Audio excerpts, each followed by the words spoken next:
ত্রিপুরায় লক্ষাধিক টাকার প্রতারণা করে শিলিগুড়িতে লুকিয়েছিল মাস্টারমাইন্ড মহিলা, গ্রেফতার করল পুলিশ।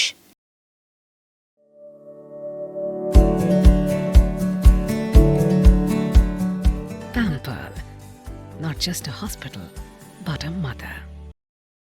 ত্রিপুরা পুলিশের একটি বিশেষ দল শিলিগুড়ির সমরনগর এলাকা থেকে লক্ষাধিক টাকার প্রতারণার ঘটনায় মূল অভিযুক্ত এক মহিলাকে গ্রেফতার করল। ধৃত মহিলার নাম প্রিয়াঙ্কা পাল, যিনি ত্রিপুরার গুমতি জেলার বাসিন্দা। ঘটনার পর থেকেই তিনি শিলিগুড়িতে নিজের মায়ের বাড়িতে লুকিয়েছিলেন। অবশেষে প্রধাননগর থানার সহযোগিতায় ত্রিপুরার আর.কে. পুর থানার পুলিশ গ্রেফতার করে।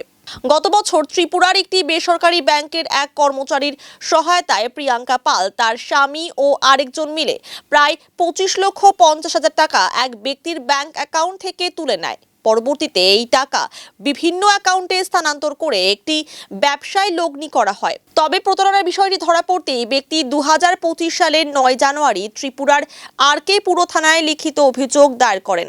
পুলিশ তদন্তে নেমে জানতে পারে ব্যাংকের রিলেশনশিপ ম্যানেজারের সহায়তায় এই বড়সড় প্রতারণার ঘটনা ঘটানো হয়েছে। এরপর অভিযুক্ত ব্যাংক কর্মীকে গ্রেফতার করা হয়। তাকে জিজ্ঞাসাবাদের পর পুরো ঘটনার নেপথ্যে প্রিয়াঙ্কা পালের নাম সামনে আসে, কিন্তু পুলিশি গ্রেফতারের আগেই তিনি পালিয়ে যান।